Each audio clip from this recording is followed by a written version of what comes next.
Eric, did I ever tell you about my beehole? No. Oh, that's a loaded question. I'm so nervous. I've told you about so my on my beehole. balcony Okay. in my garden, I have a rose plant. Okay. This is a grafted rose, so In the my top is a garden. different. I The have top a of the plant is a different rose kind of plant. rose plant. I'm gonna keep going. From the bottom part of the plant. This is a Okay. common thing people do if you want like really pretty flowers, but a really like hardy, frost tolerant rootstock. Mm-hmm. But with these kinds of plants, when you get new canes growing out of your rose plant, it can either grow from the top or the bottom. Mine grew from the bottom. It's just what it chose to do, no big deal. But that does mean that the canes that were already there nothing really happened to them. They kind of just died off. Okay. And last summer, a teeny tiny little carpenter bee, Yeah. genus Seratina, for anyone who's interested, Nerd. bored a hole into the cut end of the cane and made its home there, Oh. which was very exciting for me. Yeah. Yeah. That's cool. I watched this Just a little bee guy. go in and out of that little hole. It's like half a centimeter long. Like it's teeny tiny. Okay. Yeah, I watched this bee all last summer. Like it was basically a pet. What these bees do is that they lay their eggs in the little holes that they bore, and then they usually die off in the winter. Yeah. So this whole winter passes. I'm not really thinking about this bee at all. But then today, we had like a really nice day in Berlin. I go out onto my balcony to have my little coffee in the morning, and by just sheer serendipity, like I had no idea this was going to happen, I watch her babies emerge from the bee hole. Aw. That's really Yeah. cute. I mean, the phrasing's Yeah. awful, but that's really cute. I watched baby bees emerge from the bee hole. Yeah, Lusting and like for this honey. this isn't like a beehive where there's like thousands of babies, Yeah, right? there's Like just, they like, a usually lay between couple. 5 and 10 Mm-hmm. eggs per bee hole, right? Yeah. So like the fact that I went out there at the exact right time to see them emerge, and I counted 7, Yeah. is just incredible. One of them landed on my hand, Yeah. and I told her, "I knew your mama." Oh, that's pretty cute, Frankie. Did you It's name so them? sweet. You gonna give them a name? I mean, Good. they all flew away. They Yeah. emerge as full adults, so it's not like they're hanging around as grubs or whatever. But wow, Cool. How exciting. that was a miracle. Wow, Frankie, you were right. That wasn't funny. Fuck you.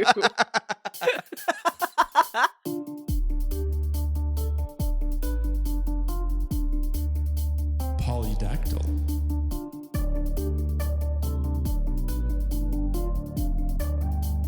Vociferous.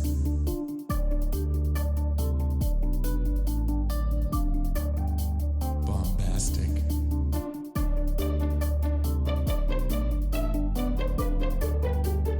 Rectangle. Big words for smart people.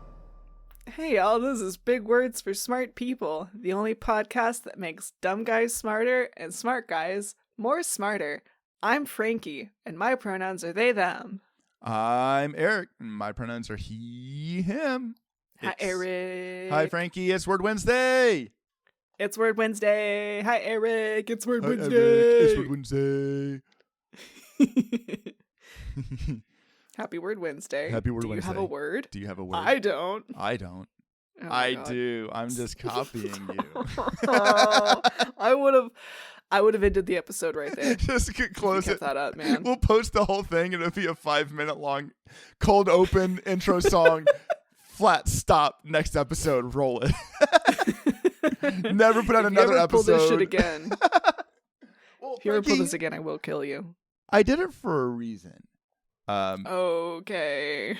Because I the bet. word of the week is mimetic. Mimetic. Mimetic. Mimetic. It's a adjective. It means Adjective. Adjective. It means imitative or relating to, characterized by, or exhibiting mimicry. Okay. It's gonna have the same like root meaning as like the word mime, right? Which, in addition to being profession is the act of like copying or emulating something else. Mimes are gonna mime. Mime's gonna mime. Mimetic is an interesting word because it sounds really cool. And this is Eric's continued line of words that you probably saw on a magic card and didn't see used by a human being. Can I Yes. derail for a moment? Because Do we we need permission for this podcast, or do we just kind of do it? No, this is substantive. This isn't a Okay. bit. We have a homonym situation going on. Okay. Are you saying mimetic M-I-M or mimetic M-E-M? M-I-M. Thank you From for the clarifying. Our Greek listeners word. will already know that because they They saw the heading. They clicked on Yeah, this. I don't podcast. know. I am talking mimetic as in copying, as opposed to mimetic, which I think is like memory or memes or something. I mean, there's a sociological phenomenon going on. I don't know. I haven't done my research into that. Maybe we'll do that in Okay. a few weeks. Well, that'll be fun. It'd be a totally new word. It gives us a chance to do it again. It comes Yeah. originally from the Greek Don't word copy me again. mimos, M-I-M-O-S, Mhm. which means to mime or actor, right? So it all comes from this idea of like what an actor does is they imitate or portray a character or role as opposed to being that thing themselves. But that's not actually what I want to talk about today. Today, I want to talk about a really interesting subject that everyone knows a lot about: cultural transmission. Cultural transmission. That's my middle name. I love it. It's my favorite thing. I do it 24 hours a day. You do, but do you know what it is? No. Okay. Okay, so follow me on this journey today because we're going to start with psychological concepts about like from anthropologists, and we're going to end talking about birds. I love psychological concepts from anthropologists, and Okay. I hate birds. Fuck you, birds. You're on watch. Okay, so This is an anti-bird podcast. cultural transmission it comes from a lot of different ideas, but it was one of the pieces of human communication coined by anthropologist Charles F. Hockett. I don't have a date for this, but he kind of coined 13 features, design factors of language. And these are 13 features that all together set human communication apart from animal communication, right? We're not the only creatures on this planet that talk to each other, but there are 13 Most things. creatures do. Most creatures do. And they probably do one or two of those 13 things. They don't do all of them. It's kind of what sets us apart. It's been argued about by with other important people. It doesn't matter. The concept is more interesting. In essence, the idea of cultural or traditional transmission details the process by which language is passed down from one generation to the next. In this manner, it is often also referred to as cultural transmission, where it is a mechanism of iterated learning. Common processes of this would include like imitation or teaching. That's from our friends at Wikipedia, of a long way of saying cultural transmission is the way that you learn language, learn how to speak by being involved or enveloped in a culture. It's how you, as an itty bitty babbling baby, learn to take sounds and turn those sounds into words, and those words into ideas, and those ideas into complaints, and those complaints into a podcast episode, right? And does that also apply when you're an itty bitty baby 32-year-old learning a second language? Essentially, yes, but it's different. And it's different because there's actually, we're not going to go too far into it, but there are interesting studies about socially isolated children that kind of ratify this idea through the non-example of their being, right? Like you have a child who was essentially deprived of exposure to language for 13 years. Plunked into a society, into a culture, they will develop language, but without like intensive support, and maybe ever, they will not develop language to the depth, fluency, or extent that someone raised in that language does, right? And it's why, like, Wow. yes, Potentially a huge bummer. could be a huge bummer. it's an interesting exploration of like how we learn language. What it really tells us is that the way we as human beings learn language, it teaches us how our brain is wired to learn. And that language learning for you is probably a really good example of it. Because if I remember correctly, before you went to Germany, you started studying German. Is that correct? Yeah, a little bit. I took a class. You took a class. Yeah. But it wasn't very helpful, I have to say. Have you, mostly because you were learning it, was it a full immersion class or was it just like a intro to German, German 101? Intro to German, German 101, online. Online. There it is. Because the way we learn is by like engulfed in the language, is to be surrounded by it. And not only are you learning through like lessons and vocabulary and intentional teaching and practice, you're also surrounded by and you're picking it up because your brain is wired to grab all these different sounds and ideas and concepts and try to formulate them into a pattern and into language in your brain. So I imagine getting to Germany and being surrounded by people speaking German probably did a lot more to help you with learning and kind of grappling with the language. Yeah, it did. It's interesting though when you're learning by immersion is that you kind of reach these like periods where you're like learning like really really quickly and then you taper off for a little bit, and I think a lot of that is like achieving a certain level of comfort with your language skills. Yep. So like when you're like immersed in a language and when you're like having to what's the right terminology, like absorb all the cultural transmission, sure. I guess. Yeah. As an adult, like works. a lot of it is straight up like survival, right? Yes.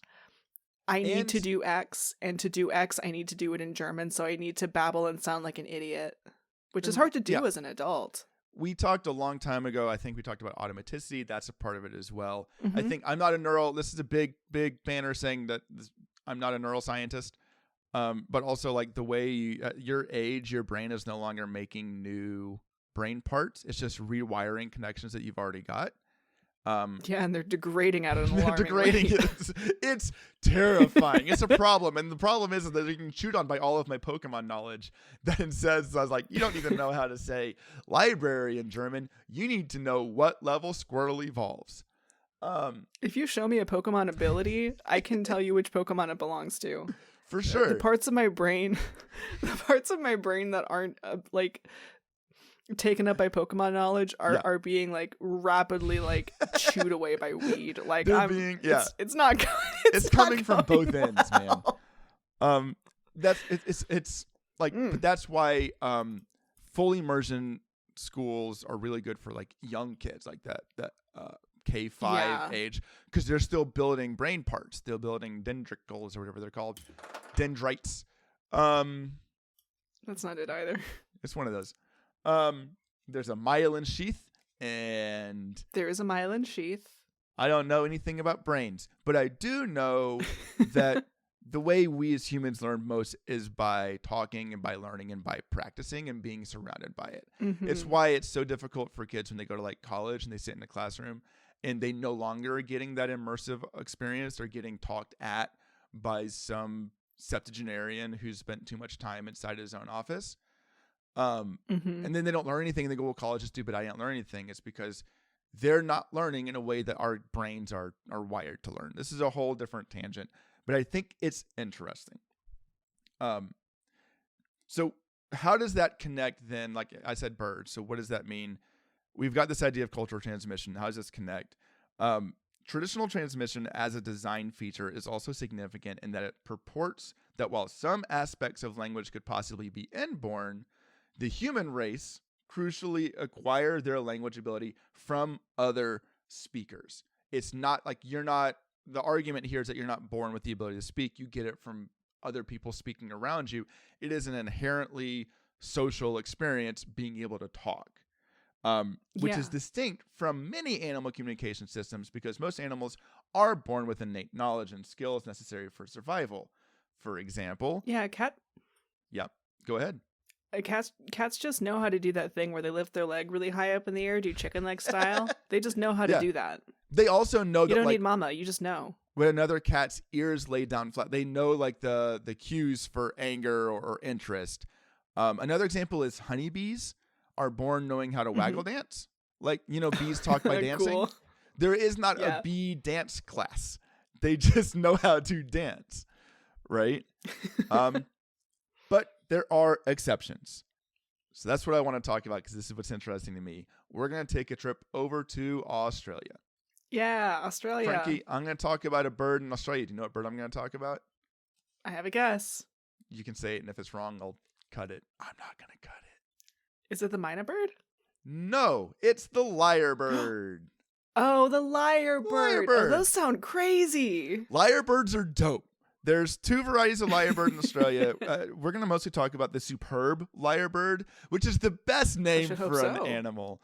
There's also Albert's lyrebird, but the superb lyrebird, if you've heard about a lyrebird, you've probably heard like David Attenborough when he like encountered one and it was making all kinds of crazy noises. They're amazingly good at mimicry. They're good at mimetic behavior, at imitating other sounds. So what happens is you've got like birders and they'll be like in an area and you like, our dad's a birder. Hi, Dad. And he just like hear a bird making noise and be like, okay, I know that bird's here. But you'll hear a lyrebird doing it. And like where we live, we have mockingbirds, and mockingbirds do a really good job of trying to be like, I can make other bird sounds, but they're like ADHD about it. And they're like, this bird, that bird, this bird, chainsaw, that bird, random screech. When our parents were visiting, Dad got by a mockingbird here. He was looking for some kind of red-rumped Algernon. Yeah, I don't know. Yeah. And it wound up being a mockingbird playing a trick on him. A bearded goofer pfeffel. He got mockingbird. Mockingbirds are amateur hour compared to the lyrebird. Lyrebird is like exceptional at what it does, to the point where like people can use a lyrebird sound. Like if you were to pull a lyrebird songs in isolation and hand it to an experienced birder, they could tell you what part of Australia that lyrebird is from because of the sounds it's mimicking and the rate with which it mimics those sounds. Wow. It's awesome. I had so a glad I don't statistic have for that one. Otherwise somewhere. I'd just be hearing over and over myself saying and farting. Because they do human noises too, right? Yeah. There's a really cool example, a lyrebird named Echo in the Taronga Zoo, which is in Sydney. At one point in the Taronga Zoo, 5 lions escaped. That's not that shouldn't happen. That's a bad thing. Zoo did a bad job. 5 lions escaped. After one that, lion is like, okay, it got past you, but 5 lions. 5 lions? That what was is a this, coup? war? Are you fucking Tippy Hedren? No. No. Get back in there, lions. The Echo, the lyrebird, after this event, was heard to be mimicking the alarm sirens and evacuation calls that were blared at the zoo about these lions escaping. So it's like you go see a bird and it's like, prank. Whoop, whoop, whoop. Please leave the zoo. 5 lions, not just 1, 5. Urgent, red alert. 5, no, fucking listen to me. 5 lions, get out. Someone call Tippy Hedren. Someone call Tippy Hedren. Or a Pokemon master. Catch these lions. That's fascinating. And we as human beings, we're like really locked into when other animals do things that we can like make connections to. So we're like, oh, this is so cool. But it tells us love more. Anthropomorphizing. Exactly. It tells us a lot about the lyrebirds, though, and also is a little bit not sad, but to put a different tint to it. Echo is really good at mimicking human sounds. Not just because it heard that alarm once, but because it had lived its life learning through the cultural transmission that this bird has been exposed to is a human culture. So it couldn't just emulate that siren because it heard the siren once. It had a whole life of imitating siren-like sounds or man-made sounds to train its brain to pick up on other cultural transmissions like those sirens coming through.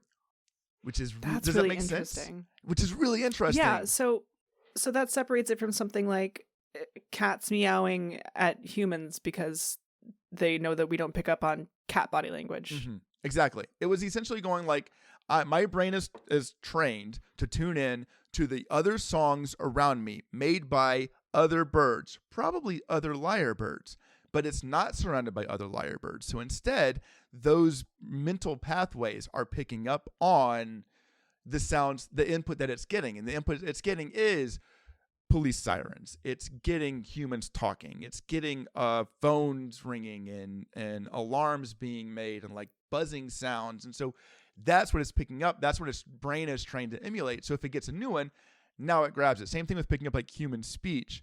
A lyrebird on first contact with humans in the wild will not do a good job of approximating human speech. A lyrebird raised in captivity will, because its brain is like attenuated to those sounds. Oh my God, it's got the baby neuroplasticity only when it's a baby, just like people. It just picks it up. Probably could have said that better. Yeah, man, you nailed it. It was really erudite and informative. It does mean that if Echo were to be released into the wild, Echo would probably not get laid. Because yeah, wild lyrebirds are listening for male lyre. Mostly the males that do this kind of mimicry, this mimetic behavior. They're listening for a bird that's really good at approximating other bird sounds, not chainsaws. I don't know. There's probably a lady lyrebird who's really into that. Who's really freaky like that. There's someone for everyone. Yeah. A lot of this that I just talked about came from an article from La Trobe University titled "Captive Lyrebirds Lose Their Culture." That's so sad. I know. Because they have, right? They're in captivity. Mm-hmm. What I think is really interesting, for the sake of time, I'm not going to spend too much time talking about it. Lyrebirds have really complex throat organs. We have a larynx. They have a syrinx. It's split in half. I thought we were the priests of the Temple of Syrinx. Yeah, okay. All right. Thank you for this Rush reference in 2026. I'm operating a computer. I didn't build these hollow holes, but maybe tomorrow. Yeah, all right. I don't want to do this. They can control airflow to each of their lungs separately, which lets them make noises in mono or stereo. Can you imagine breathing into one lung? I'm trying right now. Can't do it. It's not possible. Here's what I think is interesting. There is reason to believe, because lyrebirds are an ancient species. We have fossils for them dating back 15 million years ago, right? That's too many. It's a long time. Lyrebirds are known to mimic not just bird sounds, as we talked about, they'll mimic any sounds they hear, including like you can hear a lyrebird making the sounds of like a crackling fire or like stones being hit against each other. And because of the way communities work and the way cultural transmission works with lyrebirds, there is a possibility that if you were to hear a lyrebird making a sound, let's say a crackling fire, making a crackling fire sound, that sound could have been passed down from previous generations of lyrebirds singing around it, which means you could hear a lyrebird making a fire sound or a grunting noise, and that grunting noise could be early indigenous peoples or like very, very early man from before recorded history. That's so fucking cool. That's so cool. How cool is that? What the fuck? They have an oral history. They have an oral history that could predate. I mean, you could hear them in a weird way. You could touch. I mean, this is all very hypothetical. Like, and it would be no way to prove that, like to ratify this. You could hear a lyrebird emulating prehistoric creature noises that's been passed down in these bird cultures for ages. It's a really cool. Oh, that's delicious to think about. It's the same way that ideas like the Sasquatch has passed down to us. Because there's reason. Wait. No, there's reason to believe Sasquatch, right? What's the other names for Sasquatch? Like Bigfoot? Bigfoot. There's reason. North American Yeti. Stories are passed down the same way cross-culturally, and they morph and change and transform. There is a line of thought that says that our idea of Bigfoot now is formed by early Homo sapiens seeing other hairier precursors to Homo species. And going, that's not only is that weird and scary, they're stronger and more dangerous because they're more aggressive and they're less like communicative. I should warn people about this. And those stories also being passed down, much like the sounds of a crackling fire, have changed and transformed and become part of like our like cultural milieu. See, now we're getting into mimetic with an MEM. Yes. So yeah, I love this idea of being able to transfer down ideas like these songs and passing down the songs, and they're not doing it on purpose. There's like this what they do, and it is reminiscent of like this long-standing culture the birds have. Now, of course, as humans do human things, that becomes less and less possible because these different bird cultures get shattered or separated or displaced, and those sounds can get lost. Because if you've got one bird that goes, oh, I remember the song that my dad's dad passed down to me, and that bird gets hit by a semi-truck before it can pass its song along, we no longer can hear what Neanderthal sounded like or whatever it is. But isn't that that's cool? equally true if it gets eaten by a dingo, like you know? by a dingo. The last thing I'll say, the dingo ate my lyrebird. I can't. The dingo ate my lyrebird is that's nothing. Rough. Less than nothing. I was reading another scientific journal as I was exploring this concept that was titled "The Very Entertaining Cultural Transmission, Evolution, and Revolution in Vocal Displays: Insights from Bird and Whale Song" by Ellen Garland and Peter McGregor. There is research showing that whales share whale song in the same way, and that like if you're listening to it, whale songs will spread in parts of the ocean the same way like pop songs spread for us. Like they'll be like, oh, that's really catchy, and share it everywhere. And a same kind of like cultural conversation about like passing on noise, and the same way that those songs can then be passed down across whale generations. Yeah, whales are all about like family and passing on information. Yeah. Like they're one of the few species that undergoes menopause. Yeah. Which like somebody who's smarter about this can probably explain it better than me trying to recall these things at the top of my head. But like, you know, for most animal species, like once you're done reproducing, like you really don't. There's really not much purpose in like hanging around anymore. You get eaten by a dingo. Yeah. But for social species that have more complicated and robust like communication and family structures and higher intelligence, I'm not crazy about that terminology, but you know what I mean. Like cultural. You do tend to find more cultural intelligence. Yeah, you do tend to find more instances of like species that undergo menopause because there's actually like, you know, a fitness value in keeping these like older non-reproducing family members around because they have information. They have information to pass on. There's like whale songs. Like an evolutionary reason to pass along more than just genetic material. I also need grandma's stories. I might get my grandma stories. Oh, this is making me feel things. Pretty cool, right? Very cool. There's much more we can talk about if you're interested. Like I have some other links I can put in our Discord or something. More importantly is I did make a Pokemon based on the word mimetic. Well, really, golly, it's based if only we had a mime Pokemon. Well, I wanted to base it more on the cultural transmission and like the connection to lyrebirds. So I have invented an evolution to Chatot. Okay, it needs one. Chatot needs an evolution because its original gimmick was just that the Nintendo DS had a microphone and you could speak into the microphone and it would like parrot that back at you. It was like the and the volume of what you put in impacted like the strength of the attack. I once saw somebody like blow an air horn into the DS microphone. It sounded terrible, but it hit like a truck. It had big WarioWare energy of like scream into your console to make things happen. Um, so Chatot is like a normal flying type, if I remember correctly. Yeah, it's not too special. Using a dusk stone, you can evolve Chatot into Liarlyre. Well, that's cute. Thank you. Liarlyre loses its flying typing because lyrebirds don't really fly. They mostly use their wings the same way Archaeopteryx probably use its wings, which is to glide down from branches and get things, but not really to like do a lot of flight. So how do they get back up? They climb. They can hop and fly short distances. They're not like taking off and flying long distances. Mostly it's to get out of predators or to get out of trees.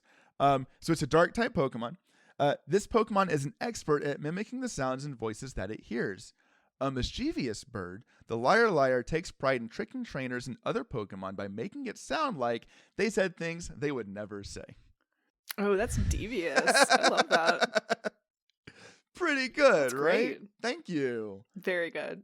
The Liarlyre. Finally finding a use for a dusk stone. There's use for a dusk stone. You can make Dusk Noir. Is that how you get Chandelure? It's it's one of my favorite Yes, Pokemon. I should know this. It is Chandelure. Yeah. Eat it. Good use for a dusk stone. All right. So that's the word for the week is mimetic. Mimetic. Mimetic. Eric, that was so interesting and informative and well researched. How dare you? It's okay. It wasn't very funny. So that's going to be the theme of this episode. But I'm just really enchanted by this idea of like passing on a history via bird songs. Sure. You might have seen this already, but like a couple months ago there was this video going around. It was about an hour long, I think, of this guy who There's no way. If it's more than 2 minutes, I'm not clicking on it. Oh my god. You're not even on TikTok. What's your excuse? ADHD mostly. I'll send you a link. We'll put it in the show notes. It's really interesting. But this guy had some kind of songbird. I don't remember what kind. And he basically like drew a picture and then transformed that picture into sound waves. Okay. Again, there's Cool. more scientific ways of explaining this, but I'm going like real high level. But he turned this picture into sound waves, played the sound of the songbird over and over again until the bird learned the song, and then recorded the bird saying the song and turned it back into an image. Okay. So he transmitted data. He transmitted information via bird Yeah. song. That's cool. Yeah. That's very awesome. cool. You should have used a lyrebird. It would have been a lot easier. Yeah, no kidding. If you, that's really cool. Send me that video. If you like what we do, like, comment, subscribe, follow, tell your friends. If you have something you disagree with that we said, jump in our Discord and tell us. Play our podcast to a lyrebird so that it can memorize it and then tell other people. Don't do that. Our podcast isn't important to be ingrained enough in the cultural transmission of birds. Or do. It's Could okay. be pretty It cool. might just get eaten by a dingo. Do it for the vine. But no, for real life though, if you like what we do, your likes, comments, follows, everything, it does really help us get noticed by people, and also kind of tells us that we're doing okay. That this is something you like. Am I doing a good job? Am I doing? Please, You tell me. I need good boy points. So if you could just go ahead and give me a good boy point in the comments below, that would be swell. Am I valid? Tell me about our bees. You know what is no imitation, but is fully original, but skillfully based on observation from real life. It's our bees. Is it our bees? It's our bees.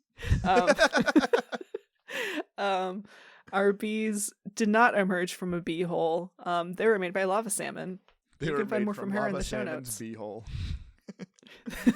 Lava salmon's brain is the bee hole, and out from the bee hole sprang our bees. And one of them is kind of a wasp, but whatever. It's fine. Thanks, lava salmon. Thank you, lava salmon. Take us home, Frankie. We hope you have a very Wait. Oh, you did it. MIMETIC mimetic week.